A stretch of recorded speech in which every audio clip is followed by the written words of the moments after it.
ta'aruf gagal terus, susah nikahnya. Ya, susah nikahnya. Bisanya bisa, Pak, cuman susah. Kalau dipaksakan nikah bisa, tapi konsekuensi. Apa konsekuensinya?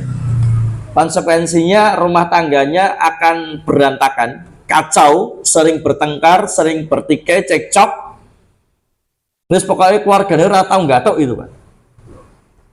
Suami A, istrinya B, ya ini terus, Pak. Nggak pernah ketemu, udah. Berantem terus. Kemudian apa? Karena berantem terus, akhirnya apa? Yang diharapkan setan itu ya cerai, sudah.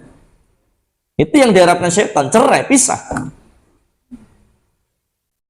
Makanya menjadi prestasi terbesar tertingginya setan manakala dia mampu menceraikan suami dan istri dari keluarga muslim utamanya. Hati-hati, cerai itu sesuatu yang mubah memang.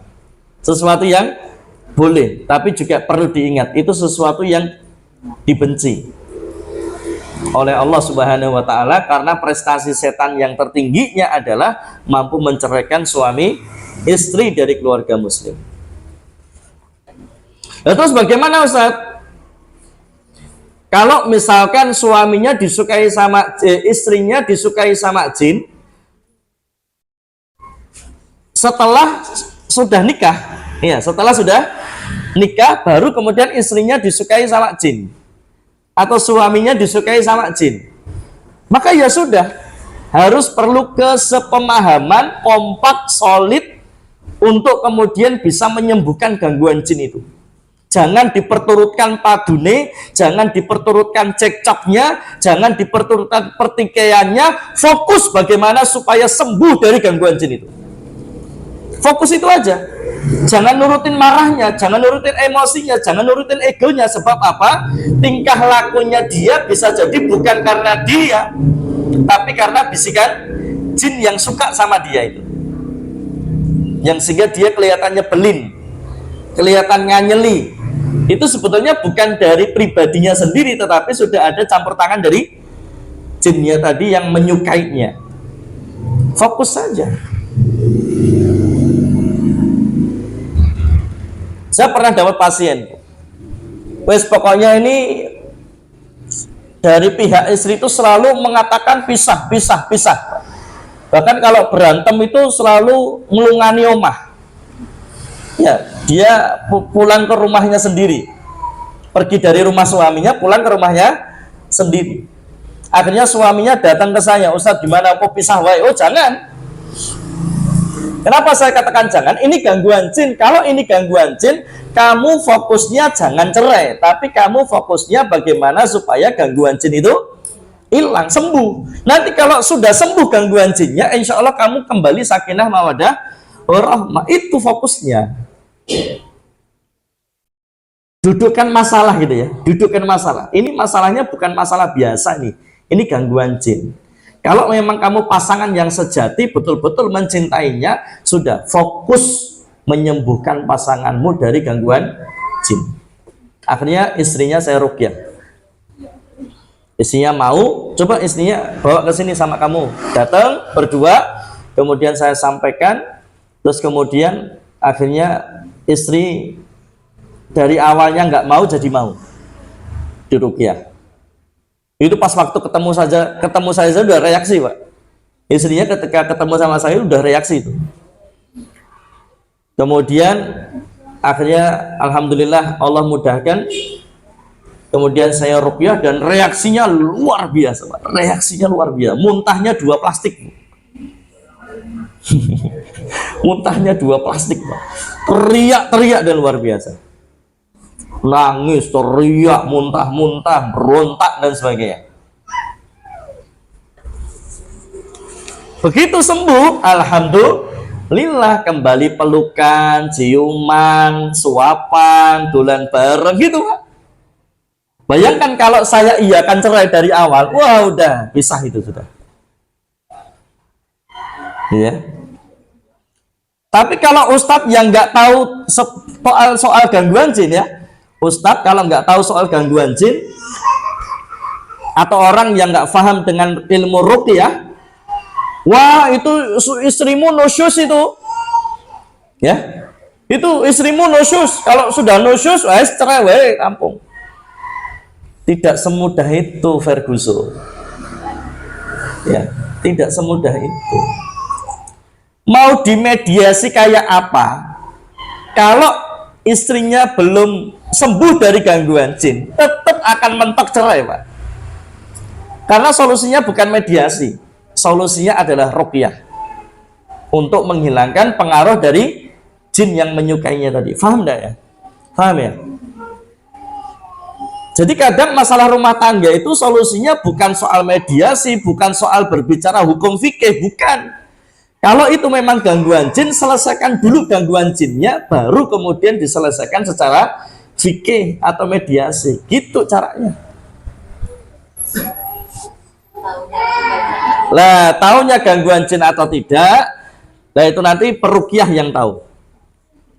Ya. Nanti peruqyah yang tahu. Kalau masalah yang Karena KDRT, kekerasan dalam rumah. ya, jadi gini, bismillah. Kalau kita hanya berbicara KDRT-nya saja, itu sudah cukup untuk bisa mengajukan gugat cerai di pengadilan. Cukup itu. Apalagi ada visumnya. Tapi yang sedang kita bahas ketika ternyata dia KDRT itu karena ada pengaruh jinnya, atau dia kena gangguan jin, atau disukai sama jin, akhirnya dia jadi orang yang nyebelin, akhirnya sering bertengkar. Kalau menurut hemat saya, diruqyah dulu. Begitu nanti gangguan jinnya hilang, insya Allah tidak KDRT lagi. Sekarang suami istri itu kalau punya masalah, saya anyelnya apa? Suami istri itu kalau sudah punya masalah, itu selalu yang dipikir apa? Cerai dulu. Kenapa kok tidak memperbaiki? Kamu nikah itu buat selamanya loh ya, bukan pengen cerai. Kamu nikah itu bukan untuk cerai, kamu nikah itu untuk ibadah selamanya. Jadi kalau ada masalah, jangan buru-buru cerai. Tapi apa? Selesaikan dengan baik-baik dulu. Salah satunya kalau memang ada indikasi gangguan jin, ya diruqyah, selesai. Jadi jangan disorientasi, jangan salah orientasi, itu jangan salah gitu nih. Sebab banyak suami istri yang datang ke saya ketika punya masalah, itu sebetulnya dia sudah punya jawaban defaknya, Pak. Apa jawabannya? Cerai. Itu setan. Itu dari setan. Ya. Allah sudah katakan inna syaitana lakum aduun fattakhiduhu aduan. Setan itu musuh yang nyata. Wattaba'u ma tatlu syayatinu mulki Sulaiman. Ya, dalam surah Al-Baqarah ayat 102 itu ya. Wattaba'u ma tatlu syayatinu ala mulki Sulaiman. Wa ma kafara Sulaiman walakinna syayatina kafaru yu'allimuna an-nasa as-sihr wa ma unzila 'alal malakaini bi Babil Haruta wa Marut wa ma yu'allimani min ahadin hatta yaqula innama nahnu fitnatun fala takfur fayata'allamuna minhuma ma yufarriquna bihi bainal mar'i wa zawji. Jadi memang setan itu ya prestasinya ketika bisa yufarriquna bihi bainal mar'i wa zawji, menceraikan suami istri sudah. Itu prestasi terbesarnya setan, Pak. Nah, kembali kepada tadi, jamaah yang dirahmati Allah Subhanahu wa taala. Satu, menjomblo. Yang kedua apa? Ini orang jadi introvert. Ya, orang ini jadi introvert, Pak. Tahu introvert enggak? Ya, sukanya menyendiri, ya. Enggak suka bersosialisasi, bahkan kumpul sama suami, kumpul sama keluarga juga enggak mau, ya. Tidak ada hasrat untuk menikah, tidak ada rasa suka kepada lawan jenis, dan bahkan kalau sudah suami istri, ngapunten nggih, nuwun sewu, ini harus saya sampaikan, tidak punya nafsu. Jadi kalau diajak berhubungan intim atau berhubungan badan itu kaya nggak ada rasa, hambar, nggak ada nafsu, nggak ada rasa, bu, hambar sudah. Wes pokoknya hanya sekedar menggugurkan kewajiban dan cepat dan rampung dan bar. Bahkan yang lebih parah, beberapa kasus kami temui, ngapunten sekali. Kalau yang laki-laki, ngapunten nggih. Kalau yang laki-laki, alat vitalnya itu tidak bisa tegang, tidak bisa berdiri, nggak bisa hidup. Kalau si perempuannya, ngapunten nggih, itu pahanya sampai nggak bisa dibuka. Saking kakinya itu kaku, jadi kaku seperti kayu.